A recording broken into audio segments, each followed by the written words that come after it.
Pro boxing fans, we are here in London. It is fight week. Eubank-Benn to Spencer Fearon. How are you, sir? I'm really good, Joe. Even better for seeing you in. Oh man, it's always good seeing you, man. You know there's a big fight when Spencer Fearon's in town.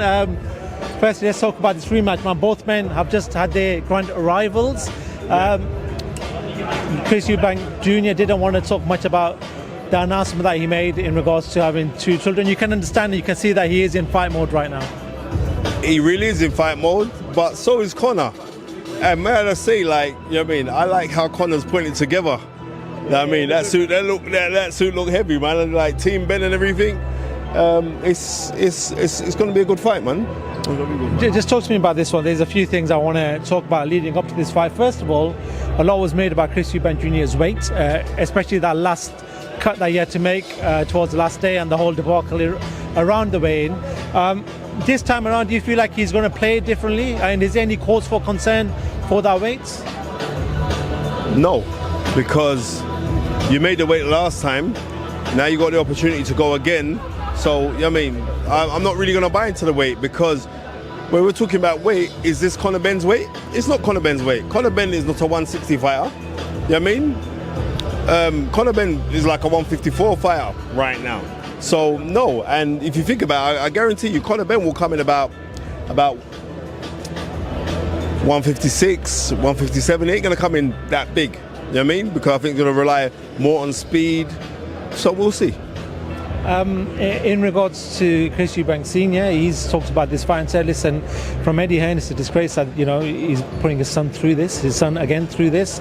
Do you understand his father's concern that he is damaging Chris Eubank Jr.? Listen, I have nothing but respect for Chris Eubank Sr. You know, I've got a very, very close personal relationship with him. So do I with Nigel Benn. But let's just be real. His son has opted to go through to this. Nobody did put a gun to his head and say, look, you gotta do this and you gotta. He's taking this because he's getting massively financially rewarded. And if you think about it, of this year, the fight that they had earlier, it was you straight after we did the interview. I said, they're gonna make a movie about this. And I'm telling you, they're gonna make a movie about this because the fight was so enthralling and so exciting. So we can't turn around and blame anybody for him going through anything, because he's opted to go for it. So that is it. Talking about blame, obviously Chris Eubank Jr. has released a video in regards to the claims he put forward in regards to his ambulance not leaving, and there was a delay. He put a clip out there, and he put it out there to say, listen, you know, just want to make aware of the situation. What do you make of this whole situation? Listen, we could say Eddie Hearn is many things, okay? But one thing that we can't say is that Eddie Hearn would try to endanger someone's life after coming a tumultuous battle like they did in April. So on those kind of things, I get, if that's what Chris Eubank Jr. feels, then he's entitled to say what he feels. But I'm not going to say I disagree with him. But if I'm looking on the outside, looking at this thing now, I'm saying that I don't believe that Eddie Hearn would have done that. But anything can happen. And sometimes Eddie Hearn can be a devil. But on this time, he would never do a devilish thing like that. Just talk to me about Conor. What do you feel like he needs to change up this time to narrow that gap and get that W, man? I'm glad that we spoke about this. Listen to me. I've been doing a lot of technical breakdowns on this inside the gym, and looking at this fight now, yeah? If Conor decides to attack the body, right? And not, because Conor last time was really fighting on emotion. So what was happening, like where Conor's hands were on his stance, yeah? They were like this, his hands, yeah? So punches can be easily read, because as soon as you see this part move on your elbow, you know that a punch is coming at you, right? If Conor changes it and you're on this position, so he needs to hold a proper stance, right?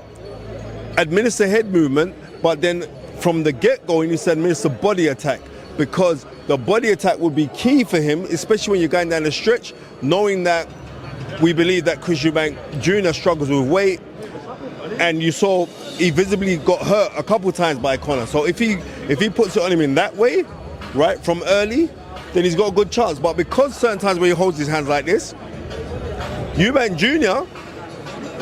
can be throwing out that jab, because he's throwing some excellent jabs in there, but he can throw in that jab. But if he steps in with a jab, and he throws that right uppercut, Conor could be in some serious trouble. So when we're looking at this, I'm saying like the body attack for Conor Benn has to be employed very, very early, yeah? And then also, he needs to take emotion out of the equation, yeah? And he needs to box and sometimes just throw soft punches. And then come in with hard shots. Because everything what he was throwing in that fight everything was like, I'm going to hit you, I'm going to knock you out, I'm going to hit you, I'm going to knock you out, I'm going to hit you, I'm going to knock you out. And you have to realize with these kind of things, you have to earn knockouts, right? You got to earn them because you're not fighting at 147, you're fighting at 160. So if you're fighting at 160, if you got to earn the knockouts, you got to think from where you usually fight at and your best performances, right? You're talking like there's a 13 pound, that's a stone in weight. Right, so therefore, earn the knockouts, and you have to earn the knockouts by perpetual head movement. And we see many times with Conor Benn when he's in the gym, and he's with Tony. They hit the body, but they pivot away from the body, and they come back round.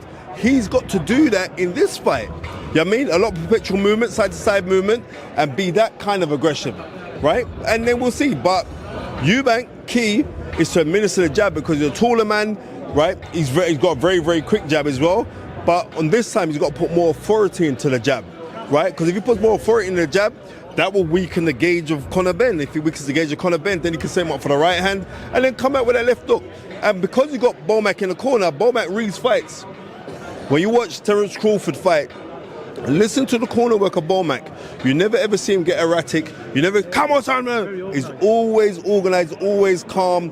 And it's the rest of the team as well, you know, Red as well. They're very, very calm set of guys. With Conor and the Sims, they're more military-like aggression, right? They've got to do that, but they've got to employ that with generalship and tactics. It's going to be a good fight. It's going to be a good fight. How do you see it playing out then? How do I see it playing out? I don't, right? And simply because realistically, we have to favour Chris Eubank going into this fight because rumours were that he was injured the last time out, right? But the thing what I think is a good thing on Conor's side is because you can see he's speaking very nasally now, like he's got a cold. Now fighters know, when you're peaking, that's when you're susceptible to get. So you know that he has 100% left no stone unturned for this fight. And this what makes it interesting, right? This what really does make it interesting. I think it's going to be a great fight. And I think this fight could be over and done with about round 9. But I'm not going to call the winner until I see you on Friday. All right. A few other questions before I let you go. Moses, Itauma, and Jermaine Franklin has been announced. Talk to me in regards to matchmaking, right time to fight. Great fight. I mean, big up Francis Warren. I remember posting this. I put out a couple guys that I would like to have seen him fight, and Franklin was one of them. Also Charles Martin, but Charles Martin was not since the Dylan White fight. After the Dylan White fight, I think this is the right fight because technically Franklin is very, very sound, right? He's very sound, right? Even though he's not an out-and-out puncher, right? But technically he's sound. But to be real with you, I think Moses Itauma will do to Franklin what I thought Anthony Joshua should have done to him. And this fight won't go 5 rounds. Interesting. Vergil Ortiz Jr. doing the job against Lubin, but which puts him in that prime spot for that fight with Jaron. And it seems like one of the biggest fights that people are looking forward to in 2026. How forward are you looking forward to that fight if it happens? No, you know what? I really like Ortiz. I think he's as a human being as well, as a very, very nice man, right? I know Boots is old man as well. Bosey, they're good people. Bosey's here, right? Yeah, somewhere around there. Yeah, right. So I like both camps. I like both fighters. When it comes to skill, let's just be real. Gerard Ennis is ridiculously skilled. No, his skill level is ridiculous. But, and there is a but, right? Let's see how you reply to when somebody properly sticks it on you, right? And if you think historically, I'm talking history now, Mexican fighters, right, or that style of Mexican fighters do not handle speed very well. They don't. Let's be real. You know what I mean? They don't. But they find a way, Mexican fighters. You don't believe me? You young kids, go and watch June 17th, 1990, Merdrick Taylor versus Julio Cesar Chavez, right, for the unified light welterweight title. incredible fight, yeah, where Vergil Taylor was dealing with Chavez, but Chavez was the one that was just plummeting around the bodies, plumbing up to the head. You know what I mean? Wore him down. Very controversial stoppage in the last round with only 2 seconds to go, but that's another story for another day. But seriously, you want to watch a really good fight, you young kids out there, go watch that fight. But I'm saying Mexican fights don't handle speed well, right? But if you look on it, Gerard Ennis isn't a speedy fighter. He's a skilled technician where he can move off, he hit you with shots, but it's not like he's throwing mad clusters of punches at you or mad barrage of punches with think right. He does it so skilled. He's an excellent fighter. You know what I mean? So I'll tip him to win, but we don't know what's going to happen once he gets it stuck on him. We don't know. Final one, and a bit of a different one actually. Andrew Tate coming to the sphere of boxing via Misfits, become the CEO. We know he has a massive following. We know people find him controversial and everything else, and he does have controversial views. What do you make of him entering the boxing? I know he's done kickboxing before, but never boxing. No, I think it's good because this is the thing I'm saying. Right, is good. Yeah, he's got a big platform. I don't agree with everything he says. I agree with certain things he says. The other things he says, I think he's an idiot. Other things, I think he's a genius, right? But he's a genius because he's coming to boxing. But the guy that he's fighting is pants. Let's call it as it is, right? I'm telling you this now. Who? I think it's Chase De Moor, right? Well, the guy's pants. He's pants. He's pants. Yeah, I mean, I think they should get Andrew. I've seen Andrew Tate spar with guys. The guy's skilled, you know. So why don't you just go fight someone a little bit better? Yeah, I mean, and don't sell to the public. Oh, why am I fighting this guy? This guy's really good. No, he ain't. The guy's pants. Let's call it as it is, man. You know what I mean? It's me you're talking to. Come on, bro. Come on. Stop it. Stop it. Stop it. But people are gonna watch it. It's gonna be entertaining. Spencer, always a pleasure to talk to you, man. Always looking good. I will catch up with you on fight night. Yeah, definitely. And also, may I say a massive big up, yeah, to BYD. You know what I mean? And also Lookers BYD up in Sheffield. But BYD, because they're sponsoring the fight, which it's going to be very, very interesting. Because, I mean, so massive big up to BYD. I'm glad that their growth is being the way they have, because last year they helped me feed quite a few homeless people, and I used the BYD seal and I packed it up with loads of food. So massive big up to BYD. Peace, 2 fingers, I am out.